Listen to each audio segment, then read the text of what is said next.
नमस्कार, आप सभी दर्शकों का लाइव इंडिया हर पल में स्वागत है। एक बार फिर से हम उत्तर प्रदेश के लोकसभा सीटों को लेकर के चर्चा करेंगे और आज संभल लोकसभा सीट जो है उसको लेकर के हम लोग चर्चा करेंगे। संभल लोकसभा सीट 1977 में अस्तित्व में आई थी।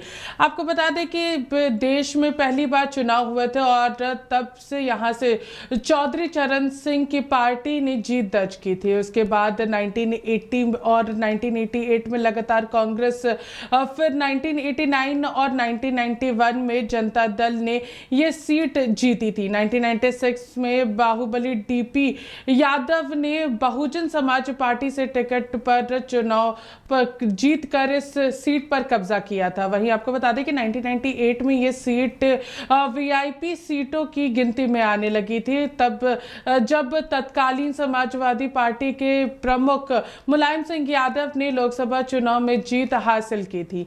जिसके बाद 1999 में भी वह यहाँ से चुनाव जीते। 2004 में उनके भाई यहाँ से चुनाव जीतकर संसद पहुंचे थे, लेकिन 2009 में बहुजन समाज पार्टी ने यहाँ से जीत हासिल की थी।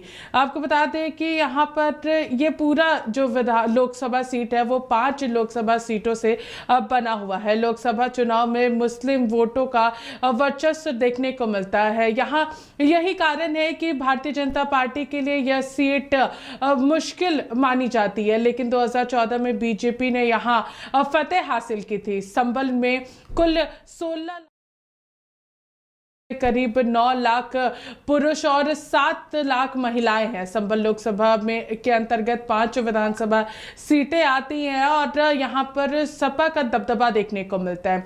बता दें कि 2014 का जनादेश जो यहां पर हम लोगों को देखने को मिला था, उसके अनुसार 2014 के लोकसभा चुनाव में संभल में 62.4% मतदान हुए थे। वहीं भारतीय जनता पार्टी के सत्यपाल सैनी और समाजवादी पार्टी के शिफर उर्फ रहमान बकर के बीच जीत हार में सिर्फ 5000 वोटों का अंतर देखने को मिला था। बहुजन समाज पार्टी के वकील उर्फ रहमान खान तीसरे नंबर पर आए थे। 2019 के जनादेश की अगर बात करेंगे तो सपा के यहाँ पर सफुक रहमान बकर को यहाँ पर 6,52,006 वोट मिले थे। वहीं बीजेपी के उम्मीदवार को यहाँ पर 4,63,180 वोट मिले थे। कांग्रेस को यहाँ पर 12,105 वोट मिले थे। वहीं अगर 2024 की अगर हम बात करेंगे तो यहाँ पर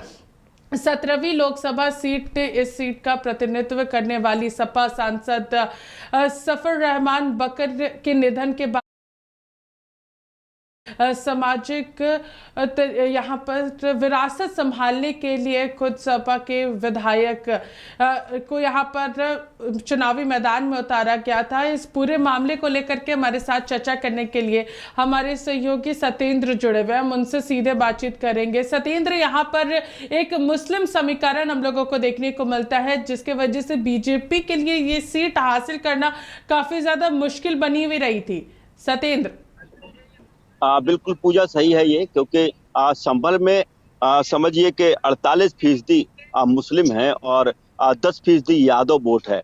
तो ऐसे में भारतीय जनता पार्टी को यहाँ पर सेंधमारी करना बहुत मुश्किल पड़ जाता है, क्योंकि संभल का जो लोकसभा समीकरण है वो इसी तरीके से सपा के हमेशा साथ रहा है और सपा का गढ़ भी माना जाता है। इस सीट की अगर हम बात करें तो यहाँ 48% समझिए मुस्लिम है और 10% यादव बिरादरी है। ये मतदाता जो है समाजवादी पार्टी के प्रत्याशी को जिताने के लिए बहुत काफी होते हैं, लेकिन फिर भी मोदी जी की लहर 2014 में आई और इस समीकरण को तोड़ते हुए भारतीय जनता पार्टी ने वहां पर जीत हासिल की थी। संभल वह पौराणिक स्थान है जहां दोनों ही दृष्टि से इसको महत्वपूर्ण माना जाता है। सतयुग में इस स्थान का नाम सत्यव्रत था, त्रेता में महदगिरी और द्वापर में पिंगल और कलयुग में संबल है। पौराणिक मान्यता है कि कलयुग में भगवान विष्णु के 10वें अवतार के रूप में कल्कि इसी संभल में प्रकट होंगे। तो इस संभल सीट का इतिहास भी बहुत बड़ा है। साथ ही साथ मराठा की रानी अहिल्याबाई होलकर द्वारा 18वीं शताब्दी में बनाया हुआ ऐतिहासिक कल्कि मंदिर यहाँ है। मुगल साम्राज्य के संस्थापक बाबर के द्वारा बनाई गई शाही जामा मस्जिद भी यहाँ पर है, जो लगातार वहाँ के जो मुस्लिम हैं उनके लिए वो कहीं ना कहीं आस्था का बड़ा केंद्र है। यहाँ के अगर हम मतदाताओं की बात करें तो करीब इस बार सपा के सांसद रहे सफीउर रहमान वर्क के निधन के बाद उनके पौत्र व कुंदरकी के विधायक जियाउर रहमान वर्क को सपा ने वहां पर अपना उत्तराधिकारी मानते हुए कहीं ना कहीं जो है वहां पर राजनीति में उतारा है। भाजपा ने एक बार फिर से परमेश्वर लाल सैनी पर भरोसा जताते हुए मैदान में उतारा है। वह 2019 चुनाव में 1,74,000 मतों से सफीउर रहमान वर्क से हारे थे। बसपा ने मुस्लिम प्रत्याशी शौकत अली को टिकट दिया है। बसपा ये सीट 1996 डीपी यादव व 2009 में सफीउर रहमान वर्क ने जीत हासिल की थी। संभल लोकसभा सीट में 5 विधानसभा क्षेत्र आते हैं, जिनमें कुंदरकी, बिलारी, असमोली व संभल में सपा का कब्जा है। और इसी के साथ जो गुलाबो देवी जो विधायक हैं वो यहाँ पर भाजपा के लिए हैं और चंदौसी से भी। तो इस बार भी सपा की उम्मीदें M22 समीकरण पर टिकी हुई हैं, जबकि भाजपा योगी मोदी के नाम पर अपने काम के सहारे कमल खिलाने की वहां कोशिश कर रही है। बसपा की नजर दलित के साथ मुस्लिम मतदाताओं पर है। असमोली कस्बे में सेनेटरी व्यवसायी मोहम्मद नासिम ने चुनावी माहौल पर बात हुई है और उन्होंने उसको लेकर के अपना माहौल भी बताया है। लेकिन यहाँ की जो टक्कर है सांसद वर्ग का, कहीं ना कहीं जो इंतकाल हुआ था उसके बाद उनके बेटे को वहां टिकट दिया गया, तो पूरी तरीके से इस सीट पर जो लड़ाई है वो लड़ाई जो है परमेश्वर लाल सैनी से है और सफीउर रहमान वर्क के बेटे से है, क्योंकि वो सपा से है। और सपा के पक्ष में ये समीकरण 48% मुसलमान और साथ ही साथ 10% यादव जो वोटिंग समीकरण है वो सपा के कहीं ना कहीं कोर वोट माने जाते हैं, वोट बैंक माने जाते हैं। तो इस वजह से वहां सपा का हारना बहुत मुश्किल होता है और दूसरी पार्टी यहाँ पर अपनी जीत हासिल करने के लिए बहुत समझिए प्रयास के बावजूद भी फेल हो जाती है। भले ही एक बार 2014 में वहां पर मोदी जी की लहर रही और वहां भारतीय जनता पार्टी का कहीं ना कहीं प्रत्याशी देखा गया, लेकिन 19 में बहुत बड़े अरसे से भाजपा के उम्मीदवार को हार का सामना देखना पड़ा। लेकिन इस बार जो है कहीं ना कहीं फिर से वही चीजें हो रही हैं और यहाँ पर मुलायम सिंह भी कभी जीते थे और उनके भाई राम गोपाल यादव भी जीते। तो ये समझिए कि संभल लोकसभा सीट है, हमेशा से ज्यादातर देखा गया यहाँ सपा की बढ़त दिखाई दी है। हम यहाँ के अगर बात करें संभल संसदीय जो 5 विधानसभाएं आती हैं उनमें से गैर ओबीसी यादव जो भाजपा के साथ हैं और उनकी हम बात करेंगे तो यहाँ जो व्यवसायी हैं वो भाजपा के साथ दिखाई देते हैं, सैनी लोग भाजपा के साथ दिखाई देते हैं, प्रजापति लोग वहाँ के जो है वो भाजपा के साथ दिखाई देते हैं। चंदौसी जो क्षेत्र है वो कहीं ना कहीं हिंदू बहुल क्षेत्र है और पूरी तरीके से वहां जो है भारतीय जनता पार्टी के पक्ष में तमाम मतदाता दिखाई देते हैं। और पूजा यही समीकरण है कि आने वाले इस लोकसभा चुनाव 2024 में जो टक्कर होगी वो होनी जो है वो सिर्फ भाजपा और सपा के प्रत्याशियों के बीच देखी जाएगी, लेकिन वहां पर सपा के किला में भेद करना बहुत मुश्किल बात है। पूजा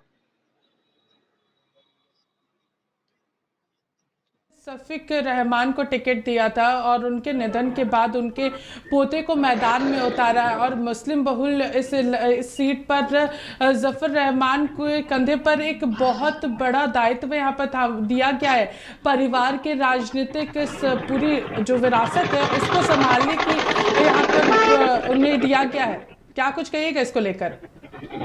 देखिए जब वर्क का वहां पर निधन हुआ था तो उनको वो जिम्मेदारी दी गई थी और वाकई में कहीं ना कहीं उनकी भूमिका वहां अच्छी है और यही वजह है कि अब उनके पोते को ये जिम्मेदारी दी गई है और सपा ने वहां टिकट दिया है। तो ये उनके लिए जिम्मेदारी भी है और दूसरा समाजवादी पार्टी की जो जिम्मेदारी समाजवादी पार्टी ने दी, तो एक तरफ तो उनको अपना पारिवारिक राजनीति को भी बचा के रखना है, और दूसरा समाजवादी पार्टी ने जो उम्मीद जताई है, तो जो टिकट दिया है उसको लेकर के भी कहीं ना कहीं इनके पास ये बड़ी जिम्मेदारी है पूजा। यहाँ पर अगर हम लोग 2014 और 2019 के वोटिंग परसेंटेज की अगर बात करेंगे तो जीत का अंतर यहाँ पर हम लोगों को क्या कुछ देखने को मिलता है, क्योंकि 2014 में एक मात्र सफलता जो है वो यहाँ पर बीजेपी को मिली थी। क्या कुछ कहिएगा इसको लेकर? हाँ देखिए, सत्यपाल सैनी जो है यहाँ 2014 में जीते थे, और इनको 3,60,242 वोट मिले थे, और ये विजेता हुए थे। जो पूरा परसेंटेज वोटिंग की बात करें तो इनको 34.1% वोटिंग मिली थी, और जीत का जो अंतर था बेहद कम था। यहाँ पर जीत का अंतर 0.5% था, और ये जीत भी बड़ी मुश्किल से मिली थी। 2019 में सफीउर रहमान वर्क वहां से समाजवादी पार्टी के टिकट पर जीते थे, और इनको 6,58,006 वोट मिले थे। विजेता पार्टी जब जीते गए तो 55.6% समझिए सपा के पक्ष में वहां वोट दिखा था, और इनको जो जीत का अंतर था वो 14.8% था। समझिए कि वहां बीजेपी भले ही 14 में निकल गई थी, वो तुक्का रहा हो या फिर कुछ ऐसे समीकरण बने हो, लेकिन जो वोटिंग परसेंटेज जब 19 में हुई, क्योंकि मोदी जी की लहर 14 से ज्यादा कहीं ना कहीं 19 में भी देखी गई थी, लेकिन यहाँ पर भारतीय जनता पार्टी यहाँ पर कुछ नहीं कर पाई, और 14.8% से इनको हार का मुंह देखना पड़ा था पूजा। आपने बताया यहाँ पर कि MY समीकरण यहाँ पर देखने को मिलता है, और आज अंतिम जो दिन है वो यहाँ पर होगा, पूरे चुनाव प्रचार प्रसार का अंतिम दिन है। आज चुनाव प्रसार जो है वो पूरी तरीके से थम से जाएंगे, और 7 मई को यहाँ पर मतदान होने हैं। तो क्या लग रहा है इस बार क्या कुछ होने वाला है? क्या सपा एक बार फिर से यहाँ पर अपनी जीत दर्ज करेगी, या फिर 2024 में जो प्रधानमंत्री नरेंद्र मोदी की गारंटीज है वो यहाँ पर काम करेगी? देखिए पूजा, 7 मई को यहाँ चुनाव है, और आज जो है शाम को प्रचार थम जाएंगे। मतलब जो भोंपू है लोगों के बजने बंद हो जाएंगे, जगह जगह लोग जो प्रचार कर रहे थे वो थम जाएगा। अब ऐसे में जब 7 मई को चुनाव होगा, इससे पहले ही तमाम लोगों ने अपनी तैयारी भी की थी। भारतीय जनता पार्टी के जो परमेश्वरी लाल हैं, वो कहीं ना कहीं जो है जातीय समीकरण जो वहां उनके खिलाफ हो रहा है, उसको लेकर के उनको जीतना बेहद ही मुश्किल है। भले ही वो मैदान में है, लेकिन यहाँ सपा की जो वोट बैंक है उसमें सेंधमारी करना बहुत आसान नहीं है। तो यहाँ जो है ज्यादातर कहीं ना कहीं समाजवादी पार्टी के उम्मीदवार की जीतने की जो है उम्मीदें दिखाई दे रही हैं, क्योंकि यहाँ पर कुंदरकी विधानसभा सीट है जो कि मुरादाबाद जिले के अंतर्गत आता है, और सपा के विधायक हैं जियाउर रहमान। बिलारी विधानसभा सीट है जो मुरादाबाद जिले के अंतर्गत आता है, और सपा के विधायक मोहम्मद फहीम इरफान है। चंदौसी SC सीट है यहाँ जो कि संभल के अंतर्गत आता है। बीजेपी के विधायक हैं गुलाबो देवी। असमोली विधानसभा सीट है जो कि संभल जिला के अंतर्गत आती है, और सपा के विधायक हैं पिंकी यादव। संभल विधानसभा सीट है जो कि संभल जिले के अंतर्गत आती है, यहाँ सपा के इकबाल महमूद। तो यहाँ समझिए कि ज्यादातर विधानसभा सीटों पर सपा का दबदबा है। SC सीट होने के बाद वहां पर भारतीय जनता पार्टी मात्र एक सीट पर जीती है। तो ऐसे में ये सारे समीकरण जो है कहीं ना कहीं सपा के पक्ष में यहाँ दिखाई दे रहे हैं पूजा। सत्येंद्र, अगर हम लोग यहाँ पर आगे की भी अगर चर्चा करते हैं तो आखिर यहाँ पर जो पूरे 5 विधानसभा सीटें उसमें ज़्यादातर सीटें जो है वो सपा के पास है, और मात्र एक सीट जो है वो यहाँ पर बीजेपी के पास है। तो उसका क्या कुछ समीकरण यहाँ पर बैठता है, और कितना ज़्यादा फायदा यहाँ पर मिलेगा सत्येंद्र? वही पूजा मैं अभी बताया था कि 4 सीटों पर सपा का उम्मीदवार वहां पर जीते हुए हैं विधानसभा में, और एक ऐसी सीट होने के नाते भाजपा वहां से एक सीट निकाल पाई है। तो इन विधानसभा सीटों के हिसाब से अगर हम समीकरण लगा लें तो एक तो मुस्लिम वोट 48% हमेशा बैंक रहा है सपा का, और फिर कांग्रेस का अगर कुछ वोट रहा होगा तो इंडिया गठबंधन के साथ वो प्रत्याशी है वहां। दूसरा, यादव 10% वोट है तो वो भी उनके पास है। 4 विधानसभा सीटों पर उनके अपने विधायक हैं। तो यहाँ मुझे नहीं लग रहा है कि यहाँ जीत जो है भाजपा के लिए बहुत आसान होगी। यहाँ जितना आसानी नहीं नामुमकिन भी हो सकती है। सारे समीकरण जो है भाजपा के खिलाफ हैं, और सपा के कहीं ना कहीं पक्ष में दिखाई दे रहे हैं पूजा। सत्येंद्र, जिस तरीके से अगर हम बात करेंगे यहाँ पर सपा की ओर से एक बड़ी ताकत जो है वो यहाँ पर लगाई जा रही है, बीजेपी के लिए काफ़ी मुश्किल होने वाली है। तो बीजेपी यहाँ पर इस चीज़ को ज़रूर इस्तेमाल करती हुई नजर आएगी, चाहे गारंटीज की बात करें चाहे अन्य चीज़ों की लेकर के। तो फिर उसका क्या कुछ प्रभाव वहाँ पर पड़ सकता है? देखिए, गारंटी की तो बात अलग है, लेकिन जो वोट बैंक है उसको हम नहीं नकार सकते, क्योंकि यादव और मुस्लिम वोट भले ही मतदाता जब बताते हैं, उनसे बात होती है कि हम भले ही भाजपा को वोट देते, कई लोगों से हम बात भी किए थे इससे, तो कुछ लोग भले ही भाजपा के लिए पक्ष में बोलते दिखे थे, लेकिन ये वोट बैंक हमेशा से सपा का रहा है और गिनती भी सपा के साथ भी की जाती है। ऐसे में अगर भाजपा का प्रत्याशी जीत भी जाता है तो समझिए कि कहीं ना कहीं बहुत बड़ी उपलब्धि होगी ऐसे में, क्योंकि 2014 में 0.5% से जीत भाजपा के प्रत्याशी ने की थी, और अगर इस बार भी अगर इतनी जीत हो जा रही तो समझिए बहुत बड़ी जीत होगी और बड़ी उपलब्धि होगी भाजपा के लिए।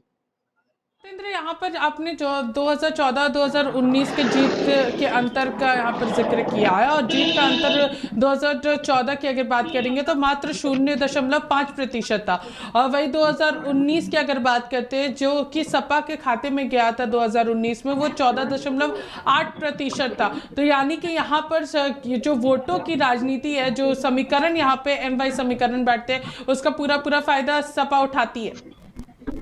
बिल्कुल, बिल्कुल सही बात है ये।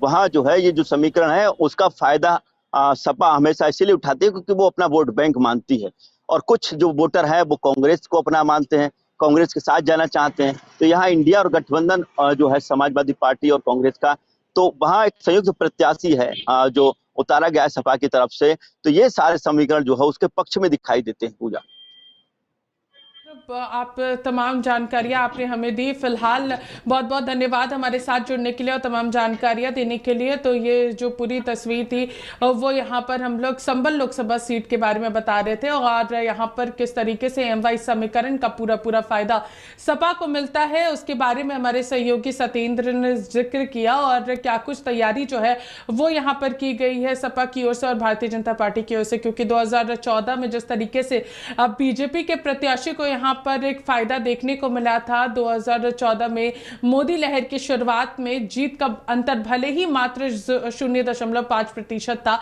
लेकिन बीजेपी को एक बड़ी जीत हासिल लगी थी। अब देखना यह है कि क्या 2024 में वो इतिहास एक बार फिर से दोहरा पाती है या नहीं बीजेपी, या एक बार फिर से ये सीट सपा के खाते में जाता है। और इस सफरनामे में हमारे साथ फिलहाल इतना ही। तब तक के लिए देखते रहिए लाइव इंडिया हर पल। अब हम